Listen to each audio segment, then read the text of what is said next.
E o entrevistado é o ministro da Justiça, Sérgio Moro. Bom dia, ministro. Bom dia, tudo bem? Queria mandar aí um abraço para todos os ouvintes da Rádio Bandeirantes São Paulo e para os jornalistas aí presentes. Ministro Sérgio Moro, o Supremo decidiu acabar com a prisão em segunda instância e, com isso, o ex-presidente Lula foi libertado e saiu. E saiu atirando contra os seus acusadores e ofendeu especialmente o senhor com duras expressões. O senhor vai ignorar ou pretende reagir? Olha, eu só fiz uma resposta muito breve, né? Essas ofensas, assim, eu acho que não favorecem qualquer espécie de debate público. E, na minha avaliação, não me cabe ficar respondendo a ofensas de pessoas que foram condenadas criminalmente pela justiça. Então, até entendo o rancor, né? Eu lamento. Eu, no fundo, na minha avaliação como juiz, eu apenas estava cumprindo meu dever. São esses processos que surgem as provas e o juiz tem que aplicar a lei, tem que decidir. Nenhum juiz fica satisfeito em mandar alguém para a prisão ou condenar alguém, mas é simplesmente cumprimento do dever. Então eu nunca tratei esses temas, seja com o ex-presidente ou qualquer outro pessoa condenada, do lado pessoal. Então eu lamento, mas eu não vou ficar respondendo ofensa. Isso aí acho que não engrandece nada, não ajuda nada ao Brasil. E o senhor se sente confortável fazendo parte de um governo que chegou ao poder exatamente com esse caminho facilitado pela prisão do ex-presidente determinada pelo senhor? O senhor se sente confortável? Olha, quando eu condenei o ex-presidente Lula, isso foi em 2017, meados de 2017. Ninguém tinha nenhuma, salvo talvez, né, os donos de bola de cristal, ninguém cogitava que então o candidato Jair Bolsonaro, pré-candidato, teria realmente chances de ganhar a eleição presidencial. A vitória dele foi um fenômeno em vários aspectos. Então, é impossível que em 2017, ou mesmo todo o trabalho antes feito durante a Lava Jato, 2016, que começou em 2014, tivesse presente qualquer cálculo dessa espécie político-eleitoral. Eu só vim a conhecer e conversar com o presidente Jair Bolsonaro depois que ele fez o convite, logo depois das eleições, né, e me reuni com ele em 1º de novembro. Foi a primeira vez que nós tivemos uma conversa longa. Antes eu tinha encontrado ele acidentalmente num aeroporto, isso foi até filmado, e na ocasião, embora ele tenha vindo me cumprimentar, eu cumprimentei rapidamente, não o reconheci. Nós não sequer conversamos naquela oportunidade.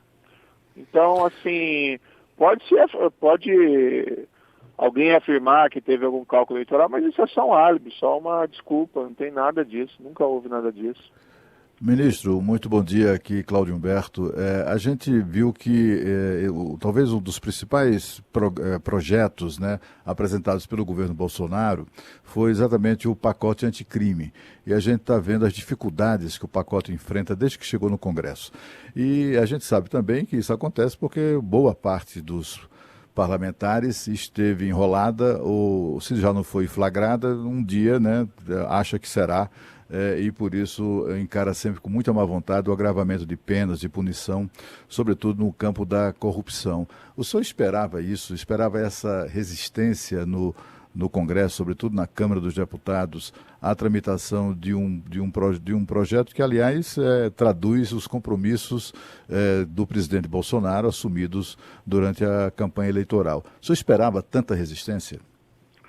Sr. Cláudio Humberto, o que aconteceu assim, quando eu fui convidado, nós convergimos, eu e o presidente, nós temos que ser duros, né, com o devido processo, evidentemente, contra crime organizado, criminalidade violenta e corrupção.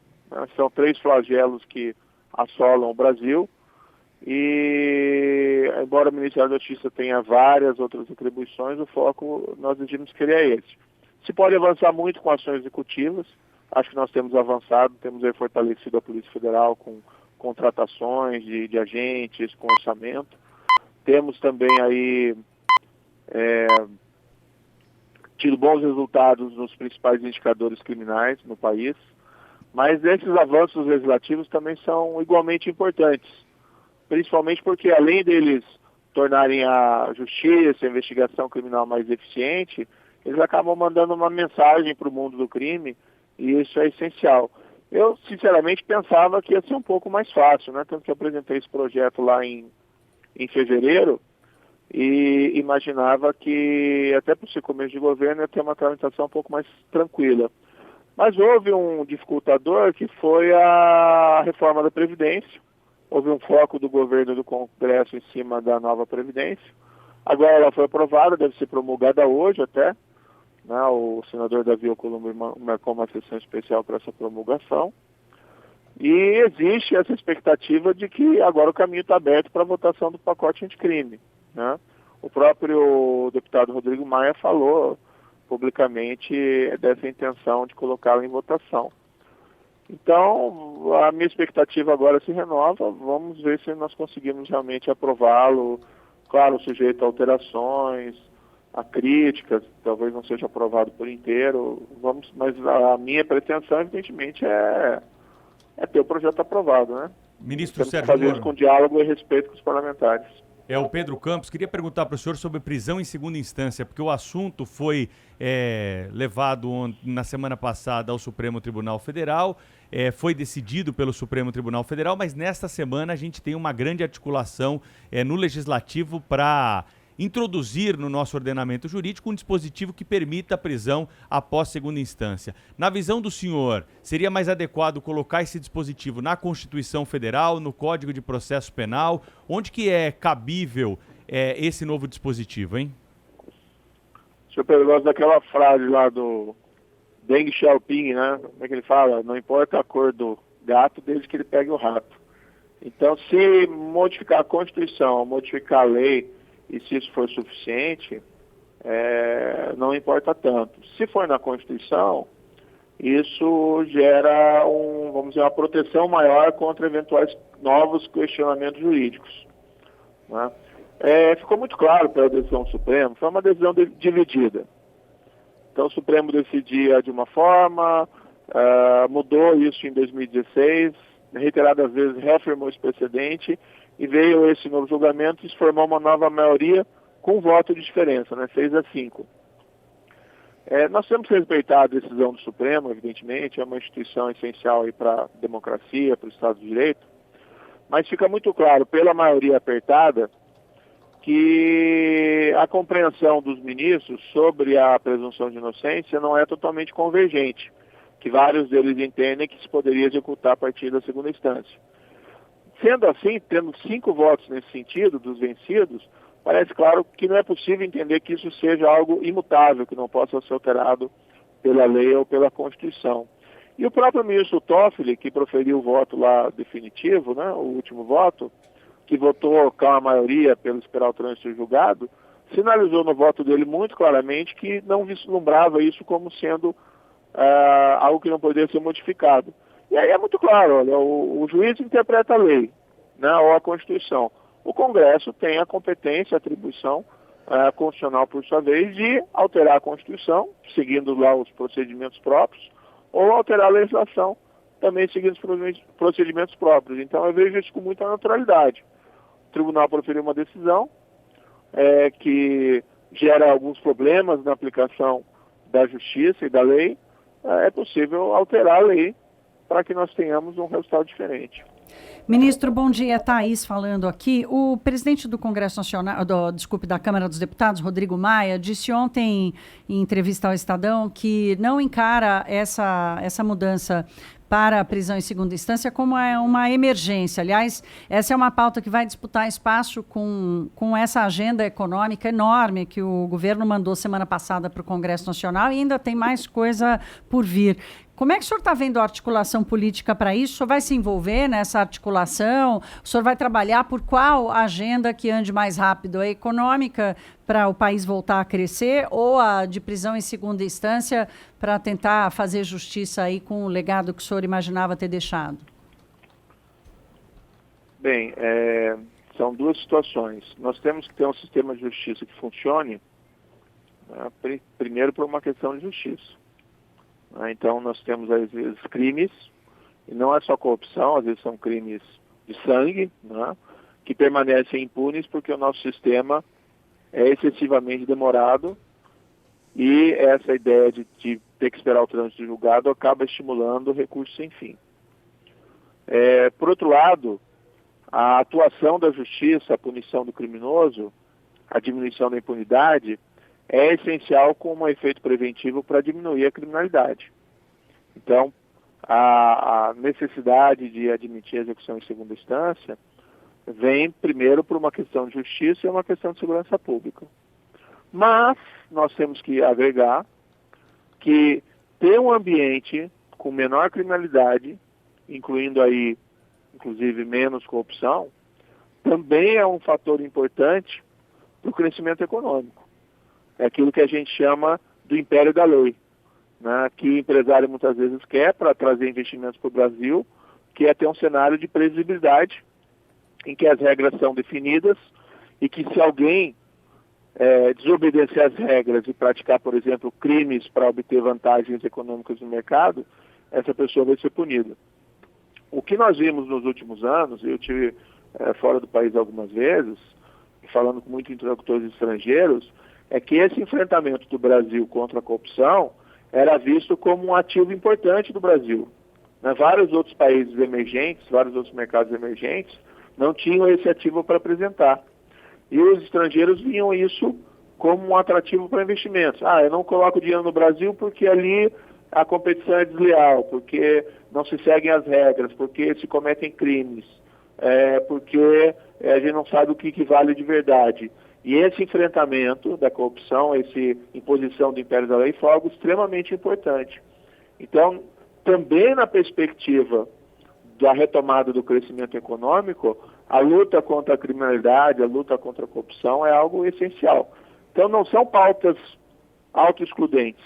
As reformas econômicas são essenciais. Nós tivemos aí a nova Previdência, nós temos agora as reformas apresentadas pelo ministro Paulo Guedes, que são extremamente relevantes, mas existem outras pautas que também são importantes em vários aspectos. Aqui nós estamos falando de justiça e segurança pública em primeiro lugar. A vida das pessoas está em jogo, mas existe também esse aspecto econômico. Nós estamos retransmitindo a entrevista com o ministro Sérgio Moro, simultaneamente também no Band News TV, o canal 24 horas de notícias do Grupo Bandeirantes de Comunicação. Ministro Rafael, bom dia. O Supremo colocou na agenda do dia 21 de novembro aquela decisão do ministro Toffoli, presidente da Corte, que barrou o uso de informações do COAF sem autorização judicial e tem pelo menos 700 ações, investigações paradas até que o plenário do Supremo decida se essas informações do COAF podem ou não ser utilizadas. É claro que respeitando a independência do plenário da Suprema Corte, imagino que o senhor tem uma opinião a respeito da utilização dessas informações, se elas são boas ou não para, por exemplo, combater a corrupção. Eu fico um pouco tolhido de fazer comentários a esse respeito, porque é uma decisão a ser tomada por outro poder, né? Então, o Poder Judiciário, estou no Poder Executivo, então é um pouquinho complicado eu ficar dando opinião sobre esses temas que ainda vão ser decididos. Na minha avaliação, existe um modelo de prevenção e repressão à lavagem de dinheiro e financiamento ao terrorismo, que é um modelo importante, que é um modelo, na verdade, internacional, trazido aqui para o Brasil, e existem algumas preocupações que foram externadas nessa liminar quanto à privacidade. O Supremo vai ter que resolver essa questão. É importante que se tenha segurança jurídica quanto a esse tema e foi marcado para a semana que vem, né? Acho importante que isso seja resolvido rapidamente. O portal UOL e o portal da Band também estão retransmitindo a entrevista da Rádio Bandeirantes ao vivo com o ministro da Justiça e Segurança Pública, Sérgio Moro. Queria perguntar para o senhor sobre a sua expectativa para o julgamento no Supremo Tribunal Federal da suspeição do caso que envolve o triplex do Guarujá do ex-presidente Lula. Julgamento que será feito pela segunda turma do Supremo Tribunal Federal. Qual pode ser o reflexo desse julgamento para a Operação Lava Jato, hein, ministro Sérgio Moro? Aí é mais complicado ainda, né? Porque é ruim o ministro da Justiça ficar opinando sobre casos a serem julgados no Supremo Tribunal Federal, né? E esse é um caso, assim, bem delicado. O que eu posso apenas dizer é o seguinte: quando juiz, em todos os casos que eu atuei, eu aplicava a lei. A ideia é fazer justiça aplicando a lei. Foram casos muito difíceis, né? As pessoas olham retrospectivamente e falam assim, por que não fez isso, por que não fez aquilo? Né? Olha, então por que você não fez, né? Mas quando estava lá era um trabalho extremamente complicado. Mas, como eu disse inicialmente no começo da entrevista, eu nunca tratei esses temas com animosidade pessoal, buscando algum objetivo específico. Essa tese de questão política é uma tese absolutamente irreal. Claro que a gente compreende quando se utiliza isso como álibi, né, para ocultar a sua própria responsabilidade, mas simplesmente ela não é verdadeira. Então, assim, eu tenho consciência absolutamente tranquila em relação a todos os atos que eu proferi como juiz durante a Operação Lava Jato. Mas eu não me sinto confortável em entrar na discussão dos aspectos específicos desse caso que ainda vai ser julgado no Supremo Tribunal Federal. Ministro, olhando para trás, né, passados aí 11 meses de governo no exercício do cargo, depois de abandonar uma carreira brilhante na magistratura, o seu trabalho era intenso como juiz, mas o senhor tinha uma autonomia absoluta, o senhor era blindado, inclusive, de tudo mais, né? Mesmo aqueles partidários adeptos dos corruptos que vinham sendo condenados e alcançados pela Lava Jato, mesmo aqueles ficavam ali mais tímidos, digamos assim, no sentido de eles eram mais contidos, né, na agressividade contra o senhor. Depois que o senhor foi para o Poder Executivo, renunciou à magistratura, enfim, enfrentou virou alvo, né, virou vidraça, começou a enfrentar grandes dificuldades no campo político, no Congresso, na relação com o Congresso, na aprovação do pacote antigo, enfim. Olhando para trás assim, às vezes não dá aquela sensação, não dá vontade de fazer aquela pergunta, o que é que eu estou fazendo aqui? Nós temos atingido aqui alguns resultados bastante positivos, né? Especialmente no enfrentamento da criminalidade organizada e da criminalidade violenta. Então, nós temos, por exemplo, tido uma postura diferente que teve no passado com o enfrentamento dessas organizações criminosas, estavam ficando cada vez mais poderosas no Brasil. E a política do novo governo tem sido diferente. A ideia é investigações eficientes, prisões das lideranças, aprofundamento aí da cooperação internacional.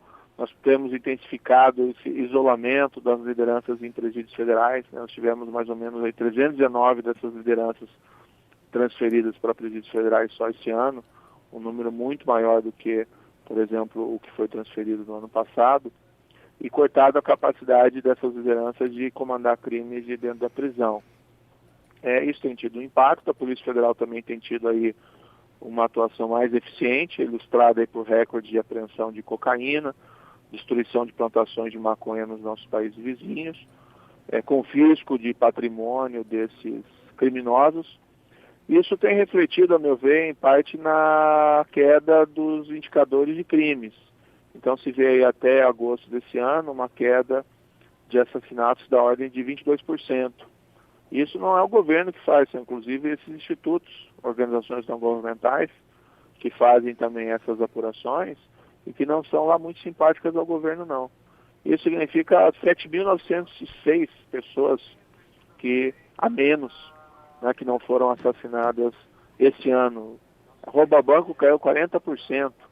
Né? Então tem tido indicadores positivos. Nós temos fortalecido a Polícia Federal, né, a Polícia Rodoviária Federal, e acredito, né, que apesar de pontuais reveses eventualmente nessa matéria, que foi estabelecido um caminho, foi traçado um caminho, que é um caminho muito difícil de nós nos desviarmos por muito tempo, né? O brasileiro, ele quer democracia, o brasileiro quer império da lei, o brasileiro quer Estado de Direito, e ele compreende que com os níveis de corrupção que nós tínhamos no passado, ou com esses níveis de criminalidade, é impossível, né, seguir em frente.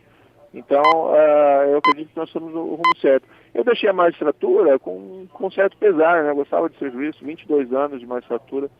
Acho que fiz coisas positivas, A gente fala muito da Lava Jato, mas eu tive vários casos anteriores, inclusive envolvendo aí crime organizado, grandes traficantes.